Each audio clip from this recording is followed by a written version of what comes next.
হাসানি তাকওয়িম জোরে বলুন আল্লাহু আকবার। সবচেয়ে সুন্দর হলো মানুষ। এত সুন্দর করে পৃথিবীর কাউকে সৃষ্টি করা হয় নাই। আকাশের চাঁদ সুন্দর না মানুষ সুন্দর? বলেন। হ্যাঁ, এক বাদশা ছিল। সে বাদশা একদিন বইয়ের প্রশংসা করতে করতে বেশি বলে ফেলতেছে তুই আমার চোখে আকাশের চাঁদের চেয়ে সুন্দর। বউ কয় মজা করো। না, সত্যি কইলাম, তুই আমার চোখে আকাশের চাঁদের চেয়ে সুন্দর। কাবার মজা করো। বলতে তুই যদি আকাশের চাঁদের চেয়ে বেশি সুন্দর না হোস তুই তালাক। কথা বোঝেন নাই? এই তো একটু বাড়াবাড়ি করে ফেলছে। এই কথা চলে গেছে আলেমদের কানে। এই তো বিশাল বেকায়দা। কি ফায়সালা আসে? শেষ পর্যন্ত তো চ্যালেঞ্জের মুখে পড়ে গেলেন। বউ থাকে আর না থাকে এই অবস্থা হয়ে গেল। একজন বড় আলেমে দ্বীন সেই সময় এসে বললেন, না, বাদশা যে সিদ্ধান্ত, যে কথা জানিয়েছেন এই কথার বৈধতা আছে, কারণ মানুষ সকল সৃষ্টির চাইতে সুন্দর। আল্লাহু আকবার বলেন।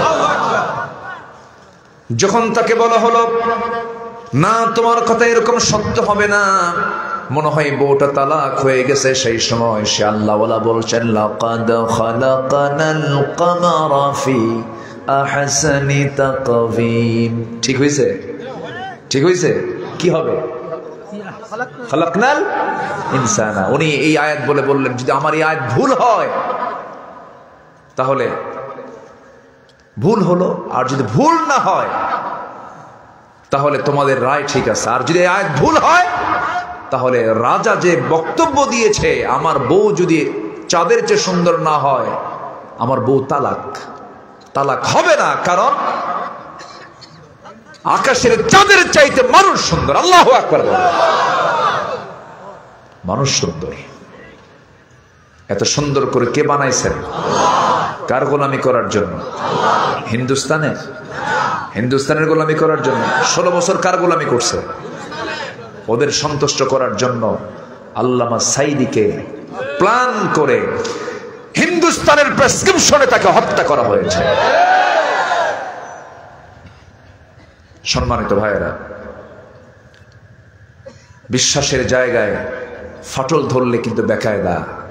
বিশ্বাস হচ্ছে আমাকে বাঁচাবেন কে? আমাকে বাঁচাবেন কে?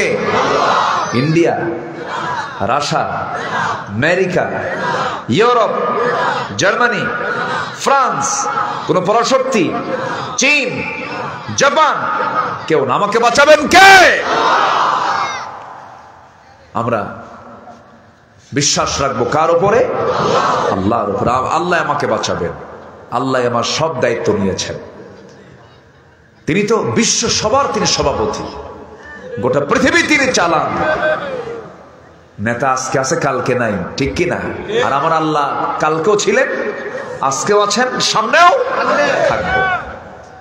আল্লাহ রাব্বুল আলামিন বলেন হুয়াল আউয়ালু ওয়াল আখিরু ওয়াল যাহিরু ওয়াল বাতিন ওয়া হুয়া বিকুল্লি শাইইন আলীম। জোরে বলুন আল্লাহু আকবার। তিনি প্রথম, তিনি শেষ, তিনি প্রকাশ্য, তিনি গোপন। সকল ক্ষমতার উৎস একমাত্র তিনি কে? তিনি তোমার সকল ক্ষমতার উৎস। মানুষ কোনদিন সকল ক্ষমতার উৎস হতে, জনগণ সকল ক্ষমতার উৎস এটা বললে ওর ঈমান আছে? আন্নাল কুওয়াতা লিল্লাহি জামিআ। সম্মানিত ভাইয়েরা, বহু কথা আয়াতের দিকে আমি ধীরে ধীরে যাচ্ছি। এই বডিটাকে সাজাবো আমরা ইসলাম দিয়ে। বলেন কি দিয়ে? বলেন তো। আচ্ছা, আর ইসলামটাকে প্র্যাকটিক্যাল যিনি রূপ দিয়েছেন, যাকে দিয়ে আল্লাহ পাক রূপায়ণ করেছেন, তিনি হচ্ছেন মুহাম্মদুর রাসূলুল্লাহ। মুহাম্মদুর রাসূলুল্লাহ। আমার আগ দিয়ে শিল্পীরা কিছু গজল গেয়েছেন, খুব সুন্দর না? কি মজার গজল। মনে হচ্ছিল আজকে ওয়াজ বাদ দিয়ে গজলই শুনি। গেল কই সব? চলে গেছে। ক্ষুধা লাগছে মনে হয়। হ্যাঁ, ওয়াজ করলে ক্ষুধা লাগে। ক্ষুধা লাগে না? আপনি বসে আছেন, ক্ষুধা লাগে নাই? আচ্ছা, কষ্ট হচ্ছে না তো? জি, বলি আলহামদুলিল্লাহ। কথা বলা তো সহজ না, কথা বলা একটু কষ্ট হয়। সেদিন এক ডাক্তার বললেন, হুজুর আপনি এত লম্বা সময় কথা বলেন কেমনে? আমি কি বলি? আল্লাহ আমাকে বলায় দেয়। আমি কি বলি নাকি? আল্লাহ আমাকে বলায় দেন দেখি বলি। তা আমারে একটু দরদ করে বলতেছে আপনি 5 মিনিট পর পর পানি খাবেন। বললাম কেন? আপনার যে যে ভোকাল কর্ড এটা এত চলে, এত চলমান থাকে, এটাকে যদি শুকনাতে রাখা হয় ভোকাল কর্ড তো নষ্ট হয়ে যাবে। মানে ওনার সায়েন্স উনি খাটাচ্ছেন। এই জন্য 5 মিনিট পর পর আপনি একটু পানি খেলে ওটা ভিজবে, ভোকাল কর্ডটা আপনার ভালো থাকবে। বললাম 5 মিনিট পর পর যদি পানি খাই আর জনগণ যদি এটা দেখে একদিন বলবে পানি খাওয়া হুজুর। তো উনি বললেন যে মানুষ যখন আধা ঘন্টা কথা বলে, একটানা 30 মিনিট যদি কথা বলে, একটানা 12 মাইল দৌড়ালে যে ক্যালোরি যায় সেই পরিমাণ ক্যালোরি আধা ঘন্টার বক্তব্যে তার শরীর থেকে চলে যায়। কথা সহজ না তো, আল্লাহ আমাদের বলাই দেখে বলতে পারি। আলহামদুলিল্লাহ বলি, জোরে বলি আলহামদুলিল্লাহ। সম্মানিত ভাইয়েরা, তাহলে আমার দেহটা সাজাবো আমরা একটা চরিত্র দিয়ে। মুহাম্মদ সাল্লাল্লাহু আলাইহি ওয়াসাল্লাম রাসূল কেমন করে চুল রাখতেন আমরা তেমন করে চুল রাখবো। রাজি আছি না ইনশাআল্লাহ? যুবকদের এখন মাথার চুলগুলো ঠিক আছে? মাথার চুলগুলো এই দিকে নাই, পিছনেও নাই, আছে না? এরকম আছে। এইদিকে চামড়া বের করা, এইদিকে চামড়া বের করা। মাথার উপরে দক্ষিণ তালপট্টির দিক, সেন্ট মার্টিন দিক গোল করে রাখে। যদি বলা হয় ছেলে তুমি মাথার চুল কেমন করে রাখছো কেন? হুজুর বুঝবেন না এগুলো।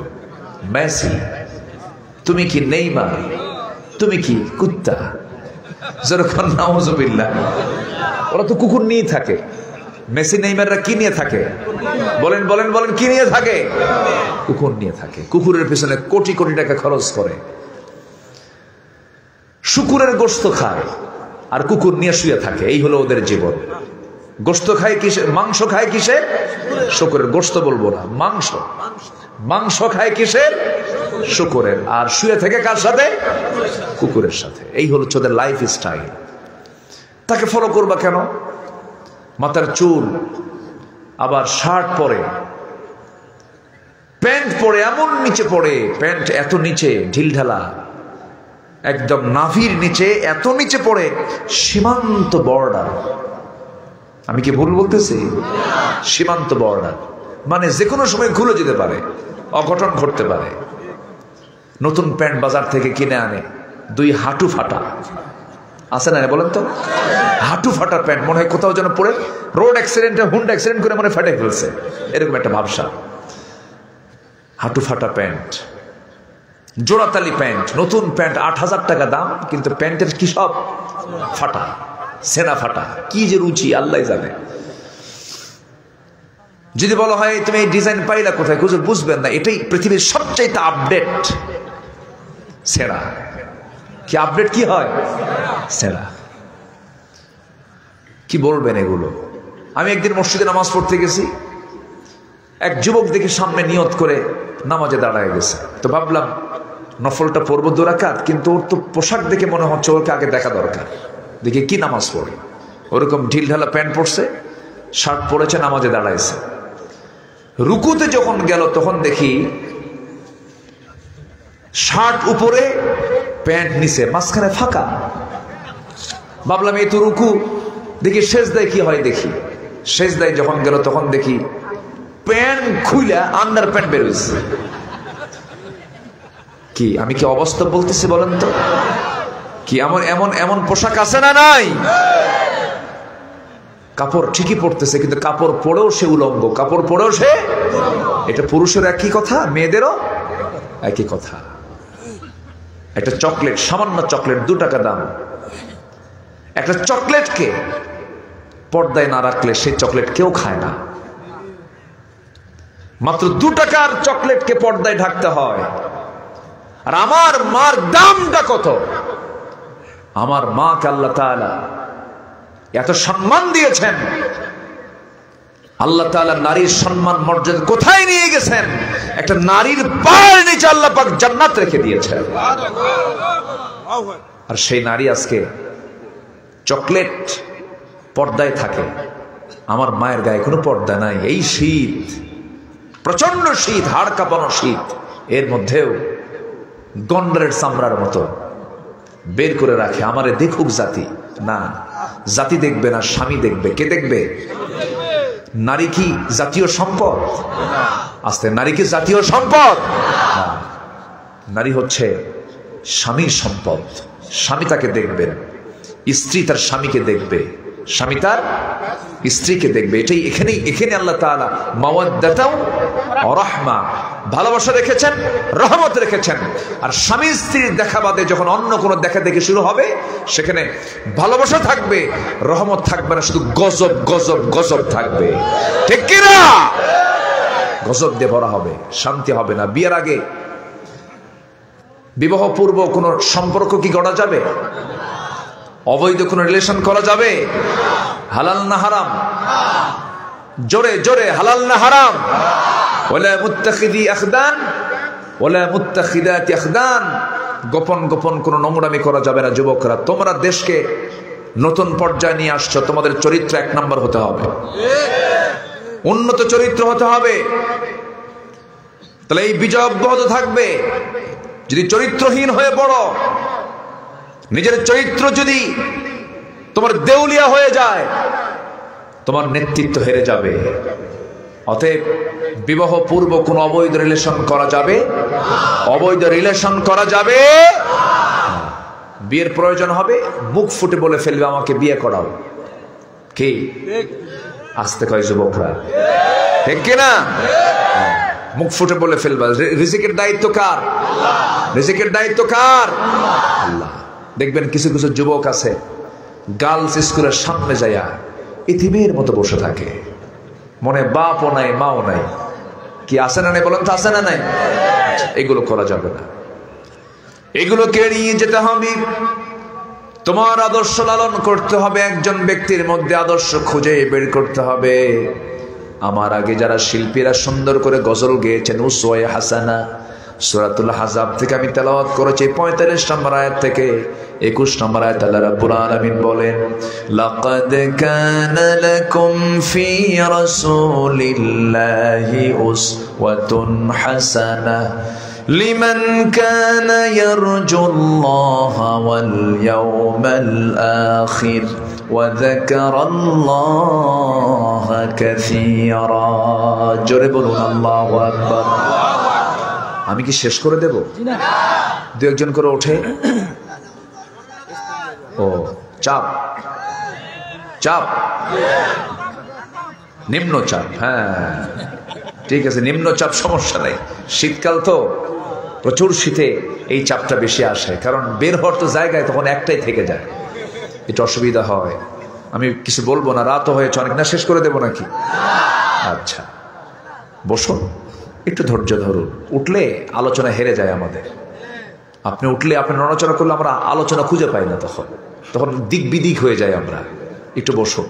আলোচনা বিক্ষিপ্ত যদি করতে চান তাহলে আপনি উঠেন, আর যদি বলেন না আলোচনা শুনবো, আলোচনা পরিবেশ থাকুক, তাহলে বসেন। এই জায়গায় শৃঙ্খলা রক্ষার দায়িত্ব কি একার না সবার? সবার। সবাইকে আমরা সহযোগিতা করি। জোরে বলি ইনশাআল্লাহ। বসুন।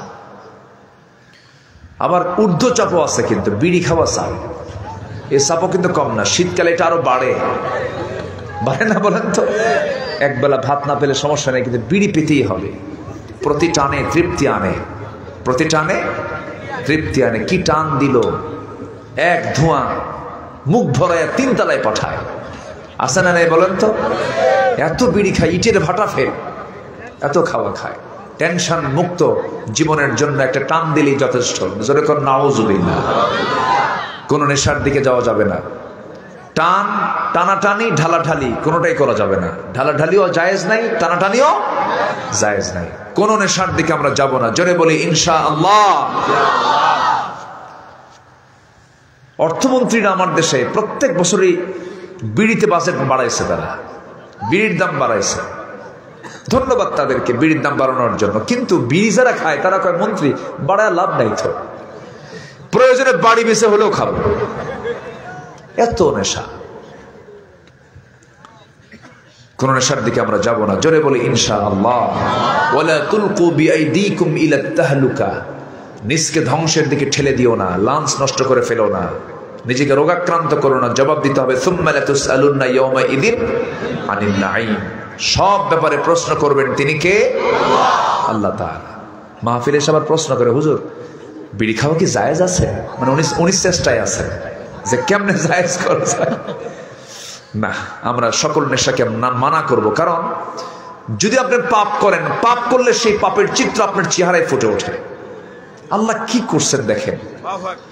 আল্লাহ রাব্বুল আলামিন বলেন, বালা মান কাসাবা সাইয়্যাতান ওয়া আহাতাত বিহি খাতিআতুহু ফাউলাইকা আসহাবুন নার হুম ফিহা খালিদুন। বান্দা তুমি পাপ করবে, পাপ তোমাকে ঘেরাও করে ফেলবে। বিড়ি খাবে, ঠোঁট কালো হবে, মদ খাবে, চোখ লাল হবে। চোখ দেখি সমাজের লোকগুলো বলবে এটা মদখোর, আর ঠোঁট দেখি বলবে এটা হলো পাক্কা বিড়িখোর। কি ঠিক কি না? হ্যাঁ, পাপ করবেন, পাপ ধরে ফেলবে। জিনা করবেন, এমন রোগে রোগাক্রান্ত হয়ে পড়বেন, জনগণ বলবে এ তো আকাম করছে। বোঝেন নাই? রোগ তার মধ্যে চলে আসবে। আমার বন্ধুগণ, কোন পাপের দিকে যাওয়া যাবে না। কোন বান্দা যদি তার হায়াতকে বৃদ্ধি করতে চায়, পাপ মুক্ত জীবন যাপন সে যেন করে। আরেকটা হাদিসে আসছে, সে যদি তার হায়াতকে বৃদ্ধি করে নিতে চায়, সে যেন তার আত্মীয় স্বজনদের হক আদায় করে। জোরে বলে সুবহানাল্লাহ। পাপ মুক্ত জীবন আর আত্মীয়তার হক আদায় করলে হায়াত কমে না বাড়ে? হ্যাঁ, খালি হুজুরের কাছে দোয়া চাইলে হবে না। হুজুর দোয়া করেন আল্লাহ যেন হায়াত বাড়ায় দেয়, কিন্তু ওইদিকে নিজের ভাইয়ের সঙ্গে সম্পর্ক নাই। আছে না নাই? বোনের সম্পত্তি মেরে খায়, হায়াত বাড়বে? হায়াত বাড়াতে হলে আত্মীয়তার হক আদায় করতে হবে, পাপ মুক্ত জীবন যাপন করতে হবে। আল্লাহ কবুল করুন। জোরে বলি আমিন। তাহলে আমার জীবনটা সাজাবো কোন ব্যক্তিকে সামনে রেখে? মুহাম্মদ সাল্লাল্লাহু আলাইহি ওয়াসাল্লাম। রাসূল আমার আলো আশা, রাসূল আমার ভালোবাসা, রাসূল আমার প্রেম বিরহের মূল আলোচনা, রাসূল আমার কাজে কর্মে অনুপ্রেরণা, রাসূল আমার ভালোবাসা। আল্লাহ কবুল করুন। জোরে বলি আল্লাহুম্মা আমিন। রাসূলকে লালন করার দরকার আছে না? রাসূলকে স্বপ্নে দেখতে ইচ্ছা হয়? সবাই কি দেখতে রাজি আছেন? যদি দেখতে রাজি থাকেন, দেখবেন একদিন। জোরে বলি ইনশাআল্লাহ। দেখে কঠিন কিছু নয়, কিছু আমল করতে হয়, আর রাসূলকে নিয়ে একটু ভাবতে হয়, দরুদ শরীফ একটু বেশি করে পড়তে হয়। চলে যাবেন উহুদে, উহুদের চিত্র দেখবেন। চলে যাবেন খন্দকে, চিত্র দেখবেন। চলে যাবেন তাবুক, চলে যাবেন বদর, চলে যাবেন তায়েফ। ইতিহাস ঘাটবেন, পড়বেন, সিরাত পড়বেন, দেখবেন যে একদিন রাসূলকে দেখে ফেলেছেন। জোরে বলে সুবহানাল্লাহ। যুবক, তুমি সারাদিন মেসেঞ্জারে সেটিং করবে আরেকজনের সঙ্গে, আর নবীকে স্বপ্ন দেখবা? হবে না তো। নোংরামি করা যাবে না। কষ্ট দিচ্ছি মনে হয় কথাগুলো বলে। যুবকরা কষ্ট পাচ্ছেন না তো? একটু জায়গা মতো নখ দিলে একটু কষ্ট মনে হবে, কিন্তু লাভ নাই বাবা। এগুলো লস প্রজেক্ট। প্রেমিকার জন্য নোংরামি করে ওই যা কিনে দিবা, টাকা পয়সা খরচ করো, ফুসকা খাবা, চুরি ফিতা কিনে দিবা, সব লস প্রজেক্ট। কিচ্ছু না এগুলো, ঠিক কিনা?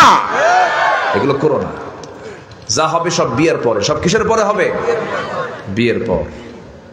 যুবকরা মাথায় রাখো, চরিত্র তোমার সবচেয়ে বড় সম্পদ। পৃথিবীতে চরিত্র সবচেয়ে কি বড় সম্পদ। চরিত্র নষ্ট করা যাবে না। আমরা সেই নবীর উম্মত, যে নবীর 5 বছর বয়স যখন মক্কার কুরাইশরা আল্লাহর ঘর কাবাকে সামনে রেখে যখন তারা তওয়াফ করত, উলঙ্গ হয়ে তওয়াফ করত, আবু তালেব আমার নবীজি কি বলে ফেললেন, ভাতিজা মুহাম্মদ লুঙ্গিটা খুলে ফেলো। আমার নবীজি লুঙ্গির গিটায় হাত দিয়েছেন, পাজামার গিটায় হাত দিয়েছেন, লজ্জায় পড়ে গেছেন, আরে এতগুলো লোকের সামনে আমি উলঙ্গ হব কেমনে, সেন্সলেস হয়ে পড়ে গেছে। কি লাজুক নবী আমার নবী ছিলেন। হালিমাতুস সাদিয়ার ঘরে ছিলেন তিনি 5 বছর। বনু সাদ আমি নিজে গিয়েছি। নবীজি বনু সাদের জন্য দোয়া করেছেন, তায়েফের জন্য দোয়া করেছেন। মা হালিমাতুস সাদিয়া নিজে তিনি বর্ণনা করেছেন, আমার শিশু মুহাম্মদকে যখন দুধ দিতাম, ডান স্তনের দুধটা সে নির্দিষ্ট করে পান করত, বাম স্তনের দুধে যখন তার মুখটা লাগায় দিতাম, মুহাম্মদ পান করো, সে মুখটা লাগাতো না। একটা স্তন তিনি বরাদ্দ করেছেন, তার মা হালিমাতুস সাদের ডান স্তনের দুধ পান করতেন, বাম স্তনের দুধটা রেখে দিতেন তার দুধ ভাইয়ের জন্য। জোরে কোন সুবহানাল্লাহ। আমরা সেই নবীর উম্মত। আমার নবীজি তার মার কোলে ছিলেন মোটে কয়েকটা দিন মাত্র। আরবের কথা অনুযায়ী আমার নবীর দুধ তার মার দুধ তার কিসমতে জোটে নাই, দুধ খেতে পারেন নাই তার নিজের মায়ের। যে কয়দিন যে কয় রাত ছিলেন তাও তিনি আরামে থাকতে পারেন নাই, কারণ মার বুকে দারুণ যন্ত্রণা ছিল। তার যে মা আমেনা, শিশু মুহাম্মদ আমার নবীর জন্মের 6 মাস আগে দুনিয়া থেকে বিদায় নিয়েছেন। জন্মের 6 মাস আগে বিদায় নিলেন। 6 মাস পরে যখন আমার নবীর জন্ম যখন হয়ে গেল, শিশু সন্তান রাসূলকে যখন কোলের মধ্যে নিয়েছেন, মার কষ্টের পরিমাণটা বেড়ে গেল। আহারে, সন্তান তো ভূমিষ্ঠ হলো, কিন্তু সন্তানটা আমি কার কোলে তুলে দেব? কোলে নেওয়ার তো মানুষটা আমার দুনিয়া থেকে বিদায় হয়ে গেছে। সন্তান কোলে নেয়, হাসিতে দূরের কথা কান্নারও ডাবল ডাবল আসে। চোখের পানি দিয়া আমার নবীর বুক ভেজে যায়, আমার নবীর বুকের উপরে টপ টপ করে পানি পড়ে। সন্তানকে তিনি কোলে নিতে পারেন না। আবু তালেব একদিন বলছেন, সিরাত গ্রন্থে এসেছে, আবু তালেব আমার নবীর নবুয়ত প্রাপ্তির পর স্মৃতিচারণ করতে নিয়ে একদিন বলছেন, বাদেজা মুহাম্মদ শোনো, আমি তোমাকে আজকে তোমার জন্মের মাত্র 3 দিন পরে একটা কথা বলবো, তুমি বলতে পারবে কিনা জানি না, আমাকে জানাও তো সত্য ঘটনা নাকি। কি চাচা আপনি কি দেখছেন আমারে বলেন, 3 দিন বয়স আপনি আমাকে কি দেখেছেন বলেন। এবার বলতেছে, ভাতিজা মুহাম্মদ, আমি একদিন তোমাকে দেখতে গেলাম, তোমাদের ঘরে ঢুকলাম, কিন্তু তোমার মা তোমাকে কোলে না নিয়া আকাশের চাঁদ আকাশের নিচে শোয়ায় রেখেছে। তোমার মা তোমার কাছে যাই না, শুধু চোখে পানি আর পানি। আমি সেই সময় দেখতে পেলাম, বাদেজা মুহাম্মদ, তুমি একাকী চাঁদ আকাশের নিচে শুয়ে আছো। তোমার ডান হাতটা যখন বাম দিকে নাও, আকাশের চাঁদটা তোমার হাতের সঙ্গে বাম দিকে যায়। তোমার বাম হাতটা যখন ডান দিকে নাও, আকাশের চাঁদটা বাম দিকে ডান দিকে চলে যায়। তোমার দুটো হাত যখন তুমি সুন্দর করে উপর থেকে নিচের দিকে নেমে আনো, আকাশের চাঁদটাও নিচের দিকে নেমে আসে, তোমার কাছাকাছি চলে আসে। আমি আবু তালেবকে সেই রাতের চাঁদের চিত্র কি ভুল দেখেছে কিনা বলো তো মুহাম্মদ, সত্যি করে বলো তো। আমার নবীজি কেঁদে ফেললেন, বলছেন, চাচা, জন্মের পূর্বে আমি বাপকে হারিয়েছি। জন্মের পর আমার মা আমাকে যখন ভূমিষ্ঠ করলেন, আমার মার বুকে বড় জ্বালা, স্বামীকে দেখতে পেলেন না, স্বামীর কোলে সন্তানকে তুলে দিতে পারলেন না। আমার মা যখন আমাকে কোলে নেন, তার কষ্টের পরিমাণটা বেড়ে যায়, আমার কাছে আসতেই পারেন না, আমাকে সময় দিতে চান না তিনি কষ্টের কারণে। আমার মা আমাকে আকাশের চাঁদ আকাশের নিচে শোয়ায় রেখেছেন, আমার মা পাশে নাই। আমার আল্লাহ তাআলা আমার জন্য আকাশের চাঁদটা সেই সময়ের জন্য আমার জন্য খেলনা বানায় দিয়েছিলেন। জোরে বলি সুবহানাল্লাহ, জোরে বলি সুবহানাল্লাহ।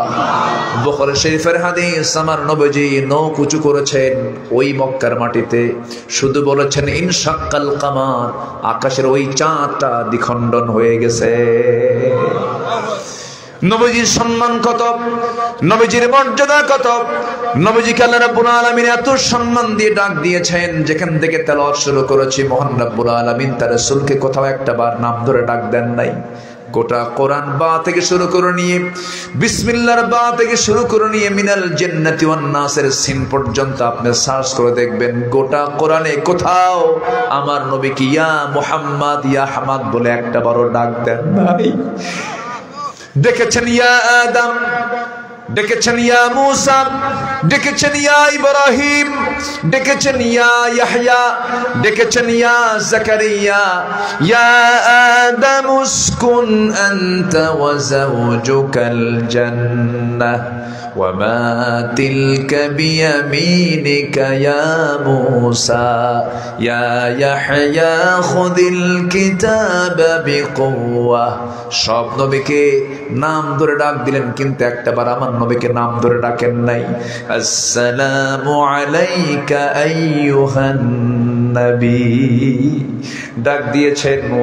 ওয়া মা মুহাম্মাদুন ইল্লা রাসূল قد خلت من قبله الرسل محمد رسول الله والذين معه أشداء على الكفار رحماء بينهم تراهم ركعا سجدا يبتغون فضلا من الله ورضوانا جربون الله أكبر ডাক দিয়েছেন ইয়া আইয়ুহাল মুযাম্মিল কুমিল লাইলা ইল্লা কালিলান নিসফাহু আও ইনকুস মিনহু কালিলা। ডাক দিয়েছেন ইয়া আইয়ুহাল মুদাথথির কুম ফাআনযির وربك فكبر وثيابك فطهر ডাক দিয়েছেন ইয়া আইয়ুহার রাসূল বাল্লিগ মা উনজিলা ইলাইক। এখানে ডাক দিচ্ছেন যেখান থেকে তেলাওয়াত শুরু করেছি ইয়া আইয়ুহান নাবিয়্যু ইন্না আরসালনাকা শাহিদাও ওয়া মুবাশশিরাও ওয়া নাযীরা। আল্লাহু আকবার, আরো জোরে আল্লাহু আকবার। কি খেতাব দিয়েছেন, কতগুলো লকব লাগায় দিয়েছেন। রাসূলকে বলছেন শাহিদ, মুবাশশির, নাযীর, দাঈ, সিরাজাম মুনীরা। আল্লাহু আকবার বলে এত গুণ ধরে ডেকেছেন আমার নবীকে। তিনি কে? এত সম্মানের নবী আমার। সেই সম্মানের নবীর আমরা উম্মত হতে পেরেছি, আমরা কতটা ধন্য। সেই নবীজির জীবনের কোনো গুনাহ নাই, অথচ তার কান্না কত গভীর ছিল। গত কয়েকদিন আগে একটা হাদিস পড়লাম, হাদিসটা হয়তো এর আগেও পড়েছে, স্মৃতিতে ছিল না। আমার নবীজির কান্নাটা এত গভীর ছিল যে নবী যখন কাঁদতেন নামাজের ভিতরে আওয়াজ বের হতো, সে আওয়াজটা ছিল কেমন ধরনের আওয়াজ। হাদিস আসছে আমার নবী যখন কাঁদতেন নামাজের মধ্যে, উনুনে চুলায় আগুন ধরায়া দিয়া যদি কোনো পাতিলে পানি গরম করা হয়, পানি যখন সিদ্ধ হয়ে যায় টকবকের একটা আওয়াজ হয়। টকবক টকবক করলে যে আওয়াজটা হয়, আমার নবী সেজদায় যখন যেতেন তার কান্নার আওয়াজটা পানির টকবক আওয়াজের মতো হতো। এত কাঁদতেন তিনি, অস্থির হয়ে যেতেন, ছটফট করতেন। আম্মা জান আয়েশা একদিন বলে ফেললেন ইয়া রাসূলুল্লাহ আপনি এত কাঁদেন কেন? সব তো মাফ হয়ে গেছে, আপনার কোনো গুনাহ আপনার নাই। রাসূল বলতেন ও আয়েশা, আল্লাহ আমাকেও ধরলে আমিও পাকড়াও হয়ে যাব, আমিও নিস্তার পাবো না। ইল্লা ইয়াতাগাম্মাদানি আল্লাহ, কিন্তু আল্লাহ আমাকে রহমতের চাদর দিয়ে বেষ্টন করে রেখেছেন, আল্লাহ আমাকে মাফ করে দিবেন। আমার বন্ধুগণ, সেই কঠিন দিন সবার সামনে আছে না নাই? সেই কঠিন দিনের জন্য আমরা প্রস্তুতি নিয়ে নেব। সাহাবে কেরাম কাঁদতেন।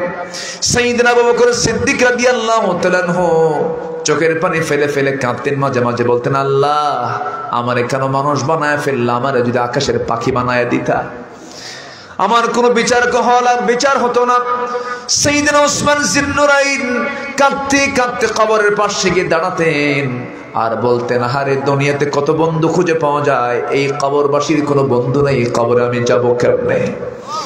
আমার বন্ধুগণ, আম্মা জান খাদিজার মতো মানুষ, যাকে আল্লাহ নিজে পর্যন্ত সালাম দিয়েছেন, সেই খাদিজার মতো মানুষ বলছেন ইয়া রাসূলুল্লাহ আমার কবরটা খুব ভয় লাগে, কবরে যাব কেমনে, কবরের সময় কাটাবো কেমনে হুজুর? আমি যদি মারা যাই আমার লাশটা আপনি নিজে কবরের সহায় দিয়া সওয়াল জবের প্রশ্ন আপনি দিয়ে দিবেন।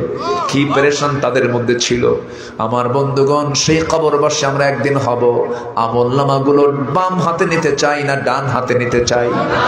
বাম হাতে না ডান হাতে? ডান হাতে। ডান হাতে আমলনামা যদি নিতে হয় ওই কাতারে যাব আমরা। ওয়াস-সাবিকুনাস সাবিকুন উলাইকাল মুকাররাবুন। জোরে বলুন আল্লাহু আকবার।